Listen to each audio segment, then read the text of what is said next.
Hello, I wanted to explain the Sturdy product pet carrier. This is what we rent to clients that come down and pick their puppies up and take them home underneath the seat in front of them in the aircraft. The carrier has wire on the top, so it gives you the maximum amount of space in the airport, but then conforms to the seat in front of you by going down. It's like a little hula hoop. It has several ventilation areas. If the puppy is crying, you can roll these up and make it dark inside. The back of the carrier has some pee pads and some elimination bags. In the event that your flight is delayed, you can go and get a newspaper, put it down in a family restroom on the floor, put a pee pad down, and hope that your puppy gets busy before the flight home. There is a cushioned bottom, and it can be pulled out for washing if need be. The important thing that I want people to remember is that this hard bottom is 18 inches here, and sometimes an airline will say it's a little bit too big to fit under the seat in front of them.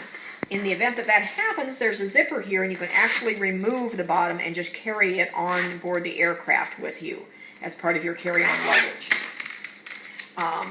When you do zip your puppy up, you don't want to leave the zippers up at the top like this, because what can happen is the puppy can take their nose and keep poking at those two zippers and get them to open up. So when you do put your puppy in there, you want to make sure that you've got the zippers down here at the bottom for making this safe and secure. So I'm going to open this up. We have a puppy here who's going to New York soon.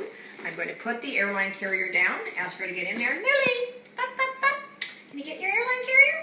We never force them in. Susan's been working with Millie for weeks. You see she walked in. I'm going to zip her in. I'm going to keep the zippers down here. And then she's all ready to go home. Now, if you have to go through airline security, obviously you will, what you're going to do is put this down. They're going to ask you to remove the puppy. So you're going to reach in and remove the puppy, holding this steady. She's going to be wearing her collar. You want to hold on to that collar with one finger because it's going to be noisy in the airport. There's going to be a lot of activity. This gives you an extra grip on the puppy so that they can't flip out of your arms. When you get through with security, then you don't want to put this down and have her walk back in like I just demonstrated, and you don't want to push her in, but what you're going to do is lift her in and put her at the back of the airline carrier, hold her with one hand, and then zip this back up. There she is. Millie, ready for a trip. Hello, I have George here. I'm going to show you George's leash training, so I have an Easy Walk harness. The Easy Walk harness always comes in two colors, with the belly band being a different color than the harness itself. So in this case, the harness is light blue, the belly band is dark blue. I've already undone the belly band so I can slip it over George's head. It will not interfere with his everyday collar. Just going to put George down here, ask him to sit. I'm going to slip the Easy Walk harness over his head. Then I'm going to ask George to stand so that when I hook up the belly band, I don't catch his skin or his fur, because it is a pretty tight fit. The Easy Walk harness works because there's a martingale loop attachment to the front of the harness. So if George were to try and walk in front of me, I could give him a correction and pull his shoulder blades to the right or the left, making it physically impossible for George to get too far in front of me, provided I don't give him too much leash. During the walk, I'm going to remember a couple of things. The most important is holding the leash with two hands, because if something scares George, I don't want him to be able to pull the leash out of my hands. I'm going to try and keep the leash on the same side of George's head that's closest to my body, so that if I do give a correction, it's coming from his chest and not over his head and neck like this. And at this point in George's training, I don't care if he walks on my right side or my left side, as long as he doesn't walk in front of me. That's the only rule. So when I'm ready to go, I'm going to stand George up, position the leash, give him a little pop, say, come on, George, let's go. Come on, pop, pop, pop. And start walking.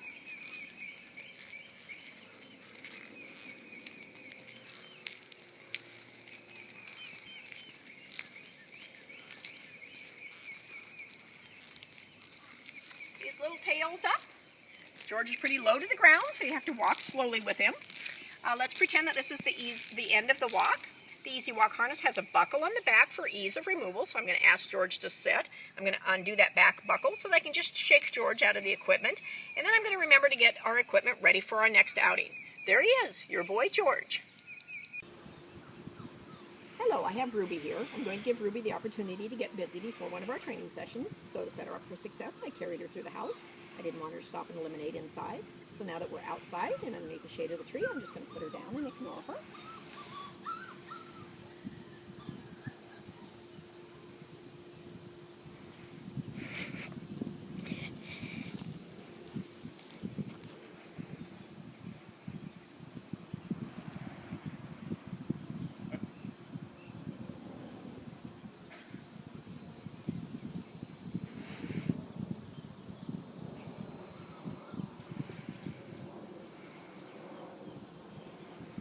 get busy. So as soon as she drops to eliminate, I tell her get busy.